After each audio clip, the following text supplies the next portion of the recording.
दोस्तों पिछले 6-7 दिनों से मॉनसून का जो पश्चिमी सिरा इससे पहले काफ़ी सक्रिय दिख रहा था और काफ़ी तेज़ी से आगे बढ़ रहा था। मुंबई तथा सूरत और नवसारी के बीच में इसका जो आगमन हुआ सूरत के करीब 10 जून से पहले आगमन हुआ, तो इसका मतलब ये था कि मॉनसून ने समय से पहले प्रगति की और इन भागों में मॉनसून की बरसात शुरू हो गई। लेकिन 7 दिन हो गए हैं जब से इसने कोई छलांग नहीं लगाई है। और इसके अलावा इधर देखें आप तो इस तरफ पूरब में लगातार 16-17 दिन से मॉनसून आगे नहीं बढ़ा है।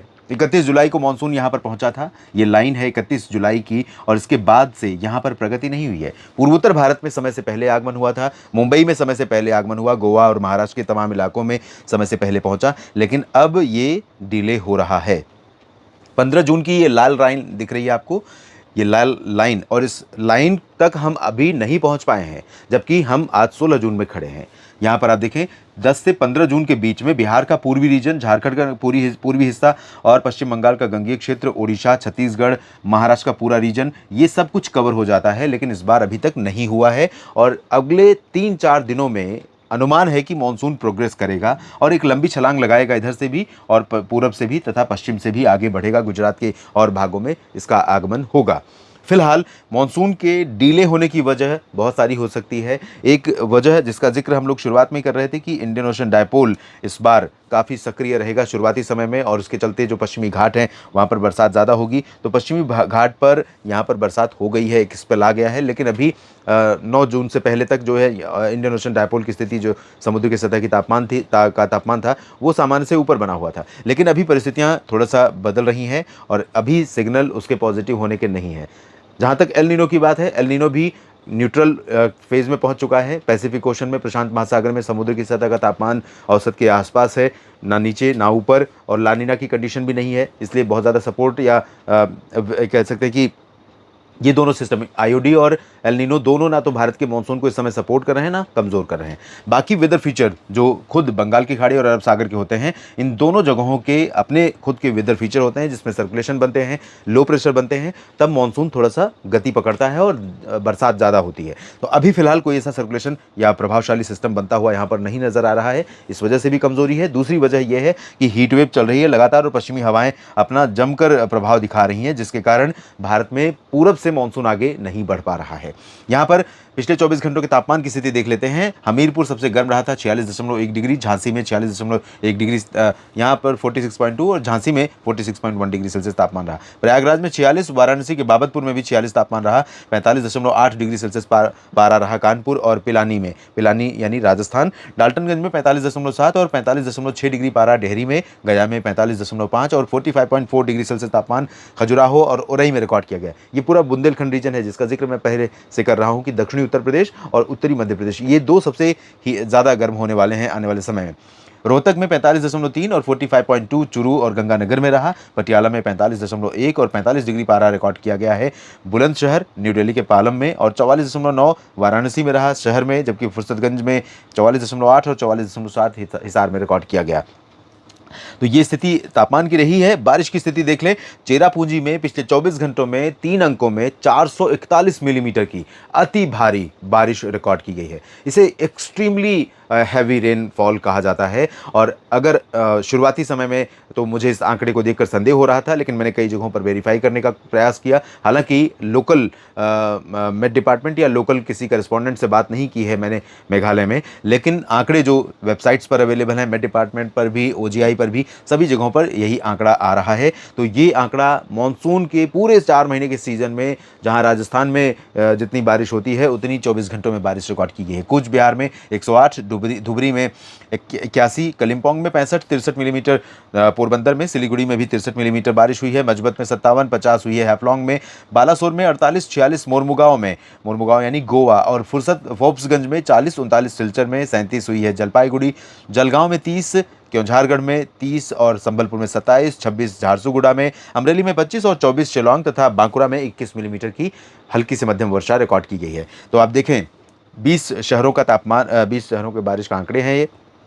पहला शहर शहर जो है वो 441 मिलीमीटर वाला है और आखिरी 20वां शहर 21 मिलीमीटर वाला। तो काफ़ी गैप है। इसका मतलब ये है कि कुछ एक जगहों पर बहुत ज़्यादा बरसात हो रही है और बाकी जगहों पर बरसात में बहुत कमी है। इस समय ये आंकड़े आमतौर पर देखने को नहीं मिलते। यहाँ पर भी 3 अंकों में आंकड़े होते हैं कई जगहों पर, खासतौर पर पूर्वोत्तर राज्यों में, पश्चिमी घाट पर और मध्य भारत में भी, ओडिशा से लेकर महाराष्ट्र के बीच में कई जगहों पर 3 अंकों में बरसात इस समय शुरू हो जाती है। जून का पहला पखवाड़ा बीत चुका है। अब मानसून अगर और समय तक स्लो रहा तो निश्चित तौर पर लोगों को डराएगा, सताएगा, चिंताएं बढ़ेंगी। लेकिन 3 या वैसे तो 2 दिन बाद परिवर्तन आपको दिखाई पड़ना शुरू होगा इन रीजन्स में, ये वाला जो रीजन है, लेकिन असल में 3 से 4 दिन बाद मौसम में काफ़ी परिवर्तन होगा। यहाँ पर मैं आपको 2 तस्वीरें दिखा रहा हूँ। एक तो बारिश का पूर्वानुमान है और दूसरा है हीट वेव का अलर्ट।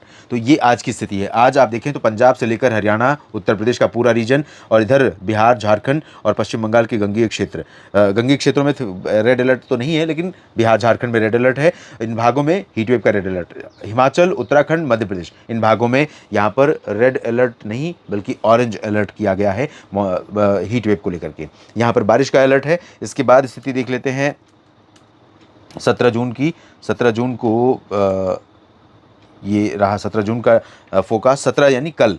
और कल भी यहाँ पर आप देखें एमपी में जो ऑरेंज अलर्ट था वो हट गया है, उत्तराखंड से ऑरेंज अलर्ट हट गया है, लेकिन पंजाब से लेकर बिहार तक रेड अलर्ट है और इधर रेड अलर्ट है, ऑरेंज अलर्ट है झारखंड में।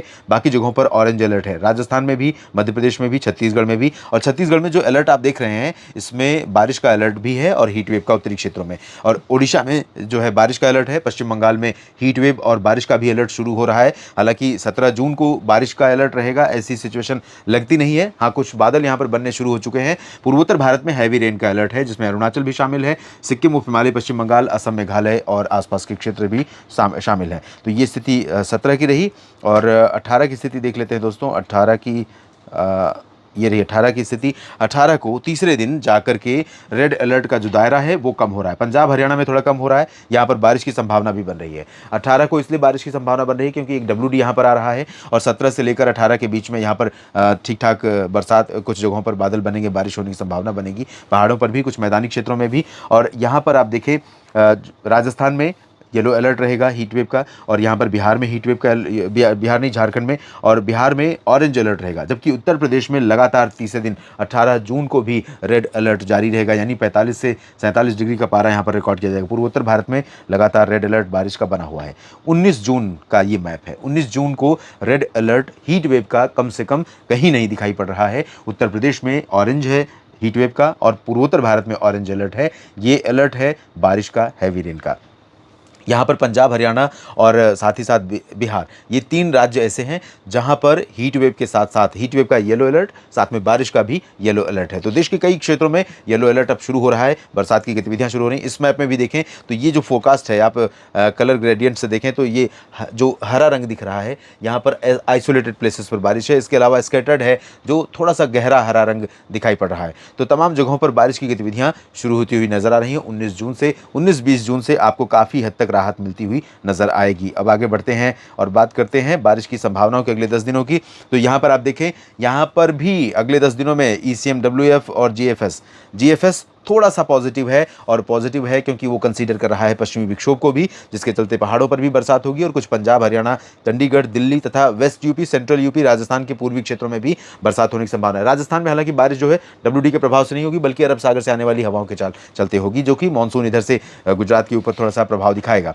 इधर बिहार और उत्तर प्रदेश के तराई वाले रीजन में बरसात बढ़ने वाली है अगले 3-4 दिनों के बाद, और पूर्वोत्तर भारत में बारिश बढ़ने वाली है। छत्तीसगढ़, उड़ीसा में अपेक्षाकृत देखा जाए तो हालात बेहतर हैं इस बार कंपैरेटिवली बाकी जगहों की तुलना में। और इसी तरह से जो कोस्टल रीजन है यहाँ पर भी अच्छी खासी बरसात होने की संभावना है, लेकिन गुजरात के आंतरिक रीजन में और मध्य प्रदेश के उत्तरी भागों में अभी उतनी अच्छी बरसात 10 दिनों में नहीं होगी, और साउथ में भी बहुत अच्छी बरसात इंटीरियर पोर्शन में होने की संभावना नहीं दिखाई दे रही है। हीट वेव मेन फैक्टर है, मेन फीचर है, तो इससे अलर्ट पर रहिए। बाकी बरसात का इंतजार कीजिए, जल्दी ही बरसेंगे, जल्दी ही आएंगे मेघ और बरसेंगे यहाँ पर उन क्षेत्रों में भी जहाँ पर गर्मी का प्रकोप लगातार बना हुआ है, और आपको राहत मिलेगी। ये वीडियो पूरा देखने के लिए आप सभी का धन्यवाद। जानकारियाँ ठीक लगे तो वीडियो को लाइक और शेयर करना ना भूलें, कमेंट बॉक्स में अपनी बात लिखें, और साथ ही साथ अगर आप इस चैनल को सपोर्ट करना चाहते हैं तो ज्वाइन बटन पर जाएं और मेंबरशिप के ज़रिए आप सपोर्ट कर सकते हैं। धन्यवाद।